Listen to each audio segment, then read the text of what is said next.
नमस्कार, आप देख रहे हैं रायशुमारी और मैं हूं आपके साथ ऋतुविश। कहते हैं कि सिस्टम में कुछ अफसर अपनी कुर्सी से पहचाने जाते हैं, लेकिन कुछ ऐसे भी होते हैं जिनकी पहचान उनके फैसलों से बनती है। उत्तराखंड में अगर पिछले कुछ सालों के चर्चित आईएएस अधिकारियों की बात की जाए तो सबीन बंसल का नाम उन अफसरों में जरूर लिया जाता है जिनकी कार्यशैली ने समर्थकों और आलोचकों दोनों को चर्चा का विषय दिया है। लेकिन आज जो खबर सामने आई है उसने राजनीतिक और प्रशासनिक गलियारों में एक नई बहस को छेड़ दिया है। जिस दफ्तर से कभी उनके खिलाफ शिकायत भेजी गई थी, आज उसी दफ्तर में उन्हें बड़ी जिम्मेदारी मिल गई है। जी हां, उत्तराखंड के वरिष्ठ आईएएस अधिकारी और देहरादून के पूर्व जिलाधिकारी सबीन बंसल को केंद्र सरकार ने लोकसभा सचिवालय में ज्वाइंट सेक्रेटरी यानी कि संयुक्त सचिव के पद पर तैनात किया है। उन्हें 3 साल की केंद्र प्रतिनियुक्ति की जिम्मेदारी मिली है। अब यहाँ कहानी दिलचस्प हो जाती है। याद कीजिए वो पुराना विवाद जब लोकसभा अध्यक्ष के देहरादून दौरे के दौरान प्रोटोकॉल को लेकर सवाल उठे थे। आरोप लगा था कि तत्कालीन डीएम सबीन बंसल ने फोन रिसीव नहीं किया और प्रोटोकॉल का पालन ठीक तरह से नहीं हुआ। इतना ही नहीं, इस मामले में शासन को बकायदा शिकायत भी भेजी गई थी। उस वक्त ये मामला खूब सुर्खियों में रहा था। राजनीतिक गलियारों से लेकर अफसरशाही तक चर्चा थी कि आखिर इस विवाद का जो असर है वो सबीन बंसल के करियर पर क्या पड़ेगा।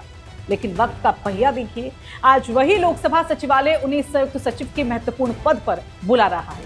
यानी जिस संस्था से शिकायत आई थी उसी संस्था में अब जिम्मेदारी भी मिल गई है। और यही वजह है कि इस तैनाती को सिर्फ एक सामान्य प्रशासनिक आदेश नहीं माना जा रहा है, बल्कि इसे एक बेहद रोचक और प्रतीकात्मक घटनाक्रम के रूप में भी देखा जा रहा है।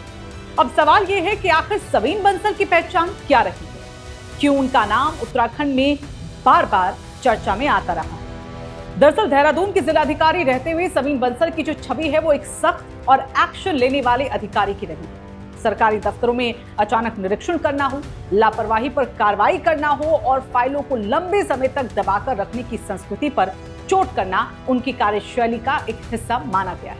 कई मौके पर उन्होंने अधिकारियों और कर्मचारियों को सीधे संदेश दिया कि जनता के काम में देरी बर्दाश्त नहीं की जाएगी। जन सुनवाई को लेकर भी उनका जो रवैया है वो काफी सक्रिय माना गया। उस दौरान आम लोगों की शिकायतों को प्राथमिकता देने और विभिन्न विभागों को जवाबदेह बनाने की कोशिशों की चर्चा भी होती रही है। अवैध कब्जों और नियमों की अनदेखी करने वालों के खिलाफ भी प्रशासनिक सख्ती देखने को मिली। यही वजह है कि एक वर्ग उन्हें एक्शन डीएम कहकर पुकारता था। हालांकि जितना बड़ा अधिकारी और जितने बड़े पैसे उतने ही बड़े विवाद थी।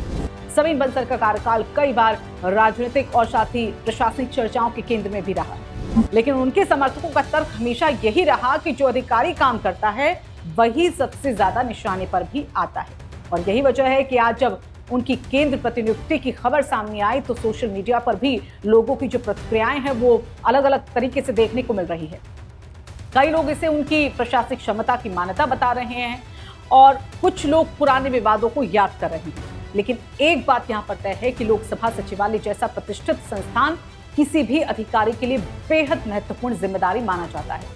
यहाँ काम करना सिर्फ प्रशासनिक अनुभव ही नहीं है, बल्कि राष्ट्र स्तर की नीतिगत समझ और समन्वय क्षमता की भी मांग करता है। यानी अब सबीन बंसल की भूमिका उत्तराखंड की सीमाओं से निकलकर सीधे राष्ट्र स्तर पर दिखाई देगी। उधर खबर ये भी है कि वरिष्ठ आईएएस अधिकारी वंदना की भी जल्द केंद्र प्रतिनियुक्ति हो सकती है। माना जा रहा है कि उन्हें भी केंद्र में कोई महत्वपूर्ण जिम्मेदारी मिल सकती है। और इसके अलावा उत्तराखंड के आईएएस अधिकारियों के तबादलों को लेकर भी चर्चाएं काफी तेज हो गई हैं। सचिवालय से लेकर जिलों तक प्रशासनिक फेरबदल की अटकलें लगातार इसमें लगाई जा रही हैं। वहीं केंद्र में प्रतिनियुक्ति पूरी कर चुकी आईएएस अधिकारी ज्योति यादव भी उत्तराखंड लौट चुकी हैं और नई जिम्मेदारी का इंतजार कर रही हैं। और ऐसे में आने वाले दिनों में उत्तराखंड की नौकरशाही में कई बड़े बदलाव देखने को मिल सकते हैं। लेकिन फिलहाल सबसे ज्यादा चर्चा जिस नाम की हो रही है वो है सबीन बंसल, क्योंकि ये सिर्फ एक ट्रांसफर या पोस्टिंग की खबर नहीं है, ये उस अवसर की कहानी भी है जिसके बारे में कभी शिकायतें हुई, विवाद हुए, बहस हुई और आज वही अधिकारी उस संस्थान में अहम जिम्मेदारी संभालने जा रहा है, जहां से कभी उसके लिए उसके खिलाफ एक पत्र भेजा गया था। अब इस पूरी कहानी पर आपकी क्या राय बनती है? क्या सबीन बंसल की ये तैनाती उनके प्रशासनिक अनुभव और कार्यक्षमता की एक बड़ी पहचान है, क्या आपको लगता है कि देहरादून के डीएम रहते हुए उनके फैसलों ने उन्हें एक अलग पहचान दिलाई, या फिर इस पूरे घटनाक्रम में आपको कोई और जो बड़ा संदेश है वो दिखाई देता है? अपनी राय हमें कमेंट बॉक्स में यहाँ जरूर बताइएगा। और अगर आपको हमारी ये विशेष रिपोर्ट पसंद आई हो तो आप इस वीडियो को लाइक कीजिएगा, ज्यादा से ज्यादा इसे शेयर कीजिएगा ताकि ये खबर हर उत्तराखंडी तक पहुंचे। और अगर आपने अभी तक रायशुमारी को चैनल को सब्सक्राइब नहीं किया है, फॉलो नहीं किया है, तो तुरंत सब्सक्राइब करें और फॉलो करें।